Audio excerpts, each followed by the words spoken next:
ஒரு நாளும் உங்களை தனியாக அவர் விட்டுட்டு போக மாட்டார். வேதத்தில் ஆபிரகாமை குறித்து படிக்கும் பொழுது, ஆகாரத்தை குறித்து படிக்கும் பொழுது, ஒருவேளை ஆகார் நினைச்சிருப்பாங்க, அடிமையாக இருந்த என்ன ஆபிரகாம் மீட்டெடுத்து கொண்டு வராரு. சரி, வீட்டுக்குள்ள பிரச்சனை வந்துச்சு, இருந்தாலும் இந்த மனுஷன் கடைசி வரை என் கூட இருப்பாருன்னா ஆகார் நினைத்து இருப்பாங்க. ஆனா திடீரென்று ஒரு நாள் அந்த மனித உதவி என்கிற வாசல் என்ன பண்ணிருச்சு? அடைக்கப்பட்டுருச்சு. இது சொல்லும் பொழுது சிலர் மனசுக்குள்ள ஏங்குறீங்க. எஸ், இது என்னுடைய வாழ்க்கை அனுபவம் தான். ரொம்ப சப்போர்ட்டிவா நின்னாங்க, ரொம்ப உதவியா நின்னாங்க பாஸ்டர். அவங்க உயிருக்கு உயிரா என்ன நேசிச்சாங்க. திடீரென்று என்னாச்சுன்னு தெரியல, அந்த மனித உதவி எல்லாம் நின்று போனது. என் பிள்ளைகளுக்கு அவர் நல்லா சப்போர்ட்டா நின்னாங்க, எங்க ஊழியத்துக்கு அவங்க நல்லா சப்போர்ட்டா நின்னாங்க. திடீரென்று ரூபம் மாறிட்டாங்க. இன்னைக்கு அந்த மனுஷனுடைய சப்போர்ட் எல்லாம் நின்றுச்சு. அந்த மனுஷன் என்ன பண்ணுனா, ஒரு துருத்தி தண்ணி கொஞ்சம் அப்பவும் கொடுத்து போதும்பா அனுப்பி விட்டாங்க. யாராவது உங்களை அனுப்பி விட்டுட்டாங்களா? யாராவது உங்களுக்கு ரொம்ப உதவி செஞ்சுட்டு இருந்தவங்க ரொம்ப திடீர்னு வாசலெல்லாம் அடைச்சிட்டாங்களா? மனுஷ உதவியெல்லாம் நின்று போயிருச்சா? நின்று போனதுக்குள்ள பிரச்சனை இல்லை பாஸ்டர். இப்போ அவன் கைவிட்டதுனால என் வாழ்க்கை எங்க வந்துருச்சு? வனாந்தரத்தில் வந்துருச்சு. இப்போ அவன் ஊருக்குள்ள பேசுறான், நான் உதவி செஞ்ச வரைக்கும் அவன் நல்லா இருந்தான். இப்போ அவன் வாழ்க்கையை பாரு, கெட்டு போயிட்டான், வனாந்தரத்தில் இருக்கிறான். இப்போ அவனுக்காக பேசுறதுக்கு கூட ஒரு மனுஷனும் இல்லை. இதெல்லாம் என் பிரசங்க டைரியில் இல்லை பாஸ்டர். ஆண்டவர் சிலருடைய தீர்க்க தரிசனமாக பேசிக்கொண்டு இருக்கிறார். சிலர் கைவிட்டதன் நிமித்தமாக இன்னைக்கு நீ வனாந்தரத்தில் அலைந்து கொண்டிருக்கிறாய். சிலர் உன்னை விட்டு திடீரென்று விலகி போனதுனால உங்களுக்கு ஒரு நம்பிக்கை இருக்கு, கர்த்தர் நடத்துவார். ஆனா அவன் பேசுற அளவுக்கு என் வாழ்க்கை இன்னைக்கு வனாந்தரத்தில் இருக்குது. அவன் என்னை பரிகசிக்கிற அளவுக்கு இன்னைக்கு நான் தண்ணிக்கு தவிச்சுட்டு இருக்கிறேன். என் பிள்ளைகள் தவித்து கொண்டு இருக்கிறாங்க.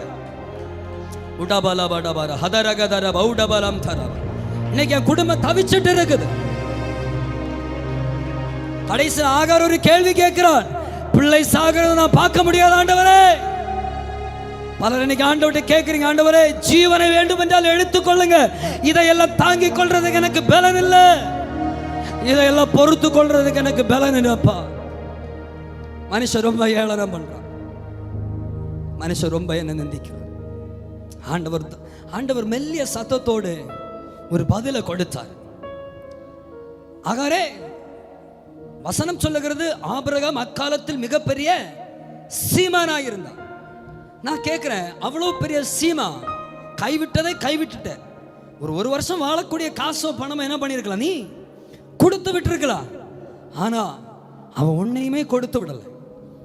இந்த நம்ம ஊர்ல சொல்லுவாங்க, இந்த கஞ்ச பிசி நாரின்னு சொல்லுவாங்க, கேள்விப்பட்டிருக்கீங்களா? கையை தூக்கிடாதீங்க, கஞ்ச பிசி நாரின்னு சொல்லுவாங்க. இந்த ஆபிரகாம் அப்படிப்பட்ட ஆளு. வசனம் சொல்லுகிறது அவன் சீமான்.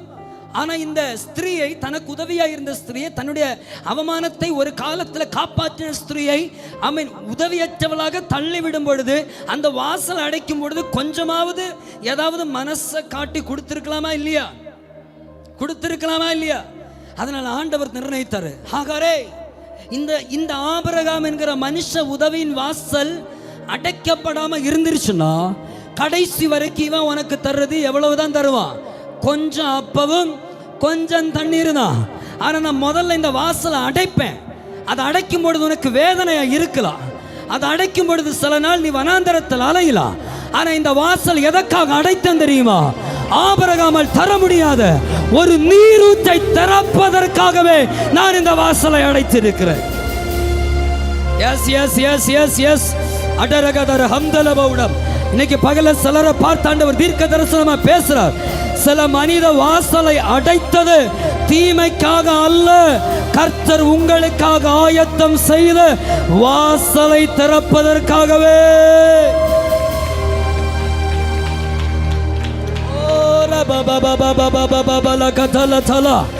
ஆவிக்குரிய மண்டலத்தில் சில வாசல் திறக்கப்படுகிறது இயேசுவின் நாமத்தினால்.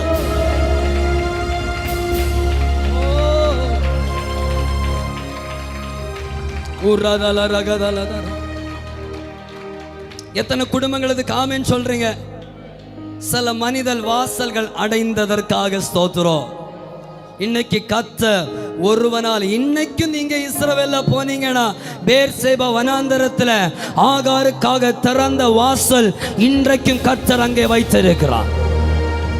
ஐயோ அன்னைக்கு நான் கொஞ்சம் தண்ணிக்காக அழுதேன், மனிதனுடைய வாசல் அடர்ந்து போயிடுச்சு.